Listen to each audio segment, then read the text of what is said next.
હાલો મિત્રો, દેશી લેખ માધવ ફાર્મમાં આપનું સ્વાગત છે. ને મિત્રો, જોકે હમણાં એવું વાતાવરણ બગડ્યું છે ને, જે ખેડૂત બધું જીરું વાવ્યું હોય ને, દાખલા તરીકે 20 વીઘા જમીન હોય તો 20 જીરું વાવ્યું હોય ને, તો એને અટાણ નીંદર આવે એવું વાતાવરણ નથી. કારણ કે ગિરનારી પવન વાય ને આથમણો પવન વાય ને પછી ઝાકર આવે, ઠાર આવે, જીરામાં હુકારો છે, ઘણા બધા દરજ છે, પછી લટકામાં વળી માથે મહી છે, એટલા બધા દરજનો સામનો કરી લઈએ ને તો ચોથો ભાગ હે ને એગ્રાવાળાનો થઈ જાય. કારણ કે જીરું એક એવી વસ્તુ છે, એને એક દવા છાંટી લ્યો ને તો વાહ લગણ ઊભી હોય બીજી દવા મારવાનું.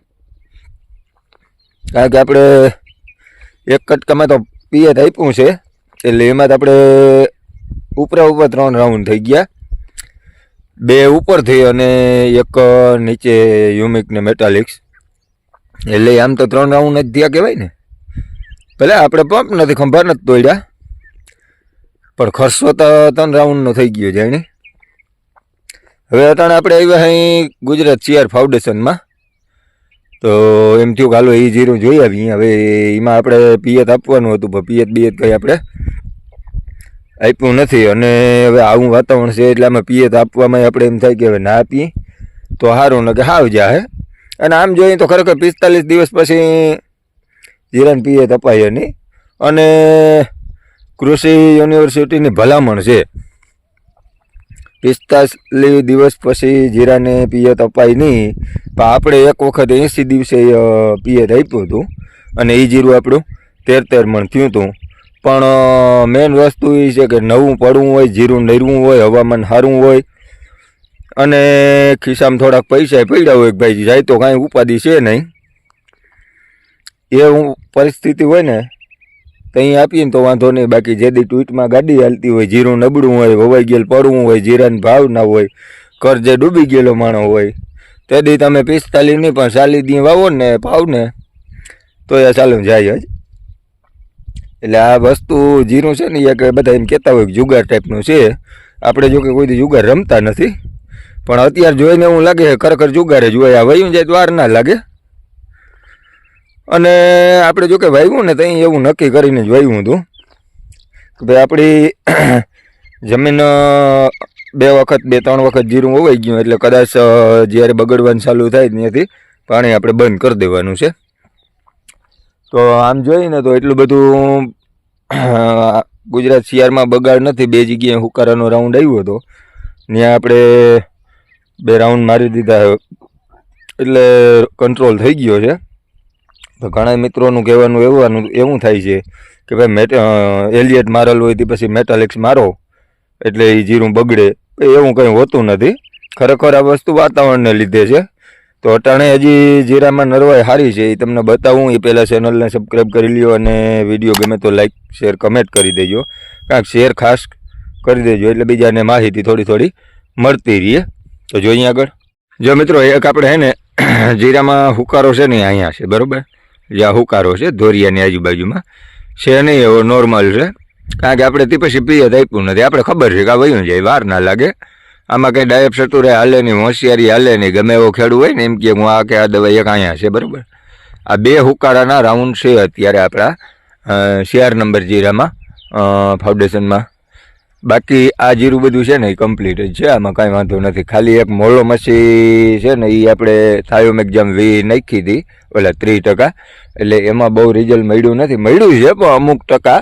અને જે અત્યારે દવા છાંટી ને સારી દવા, જે કિફન ને પ્રાઇડ ને કોઈ બીજી ને ઊંચી, બરાબર, ઉલાલા ને પનામાન એવી બધી દવા મારી ને એને પાછો એટેક આવ્યો છે. કારણ કે વાતાવરણ મહીને લાગુ પડે ને એવું છે. એટલે એક રાઉન્ડમાં મહીને આમાં હોજરી નહીં વરે.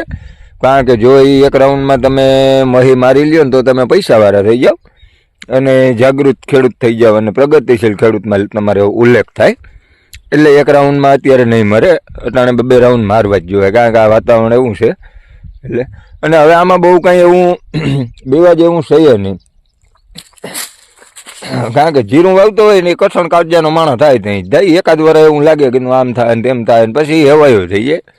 કે ભાઈ આ તો હાથમાં આવ્યું ને કે જાય ને ખર્ચા થાય ને પછી દવા ઘણી છાંટતો હોય એટલે થોડોક હેવાયો થઈ જાય દવાનો, એટલે વાંધો ના આવે. પણ હવે આપણે આમાં છે ને અટાણે એવો પ્રથમ એવો પ્લાન માર્યો હતો કે ભાઈ આપણે હજી આને હે ને એક રેન પાઇપ દ્વારા પિયત આપ્યું.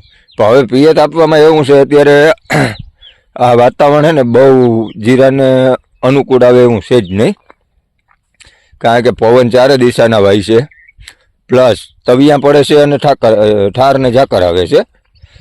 આજે ઝાકર આવી છે એટલે થોડુંક જીરાને હવે આપણે M45થી નવરાવાનું રહે, કારણ કે હવે આપણી પાસે બીજો કોઈ એવો ઇલાજ નથી. અને હવે જે આ બધી ટેબુ સલ્ફર ને ગેલેલિયો ના તેની બધી દવા હવે હતી ને પ્રથમ આપણે ખેડૂત શું કરતા કે ભાઈ ડાયથેન M45 પાવડર મારો જીરાને કંઈ ના થાય.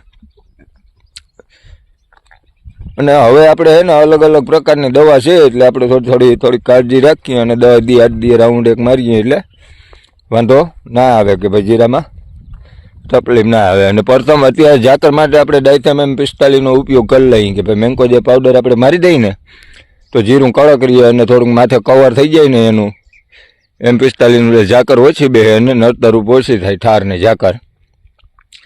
પ્રથમ આગળના આપણે વડીલ શું કરતા, થોડું ઘણું જીરું વાવતા એટલે ના વાવતા હીરના હીર, કારણ કે થોડું મીઠું કરતા અને બહુ દવાની ટેકનોલોજી નહોતી એટલે એને બી કંઈ બહુ લાગતી કે ભાઈ બગડી જાય તો અને બગડી બહુ જતા. એટલે એ લોકો શું કરે, આમ 4-5 પાટડાનો નાળો કે દોરી એવી લઈ અને શિયાર 5 પાટડા ને 5 પાટડા હાલ્યા જતા. અતિશય ઝાકર હોય ને ત્યારે, કારણ કે અમુક સમય એવી ઝાકર આવે ને 10 વાગ્યા સુધી ના ઉડે, તો એ લોકો એ કરતા. અમુક એવો દેશી જુગાડ કરતા કે ખેતરને ફરતે જ્યાં પવનની દિશા હોય ને એ બાજુ આગળ ધુવાડો કરી નાખે સવારમાંથી વહેલો, એટલે તોય થોડીક ઝાકર ઓછી બેહે.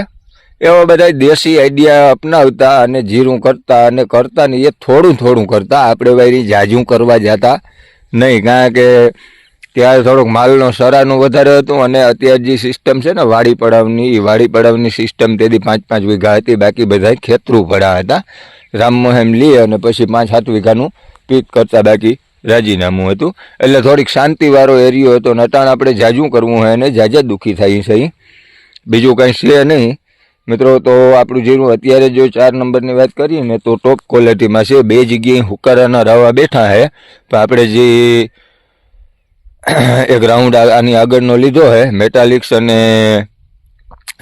ઝીંક ઓક્સાઇડનો, એમાં થોડુંક કંટ્રોલ થઈ ગયો છે. હવે પિયત નહીં આપીએ ને તો ત્યાંથી આગળ નહીં જાય એવી આશા છે. બાકી વાતાવરણને હિસાબે કંઈક આ હેઠે ઓલા હેઠા સુધી નીકળી જાય એટલે આમાં કંઈક ખોટો પાવર ના રહીએ. અને હું તો પહેલેથી તમને એ જ કહું છું કે આપણે દવાનો આમાં ઘણો બધો અનુભવ છે, કારણ કે આપણે ઘણા બધા વર્ષ ત્યાં જીરું વાવીએ એટલે આપણે થોડોક વધારે એક્સપિરિયન્સ છે કે ભાઈ આ દવાથી એટલું રિઝલ્ટ મળે ને આ દવાથી આ વસ્તુનો કંટ્રોલ થાય છે, બરાબર. પણ મેઇન વસ્તુ એ છે, ગમે એવો ડાયબ ચતુરાઈવાળો માણસ હોય, હોશિયાર માણસ હોય ને, જીરા માટે એના માટે નકામું જ છે. એનું કારણ છે કે આ વાતાવરણના આધારે છે. તમે હુકારાની દવા રોકી હોય પાછળથી ઝાકર આવે કે એવો મીઠો ઠાર આવે એટલે આ બધું તમારું પૂરું કરી દે, કાંઈ વાર ના લાગે. તો મિત્રો વિડીયો કેવો લાગ્યો એ કમેન્ટ બોક્સમાં જરૂર જણાવજો અને મળીએ નેક્સ્ટ વિડીયોમાં, કારણ કે આપણે સુરભી 11નો કાલે વિડીયો મૂકશું. એની પોઝિશન કેવી છે ને એ તમને કહે, કારણ કે એમાં ખરાબ પોઝિશન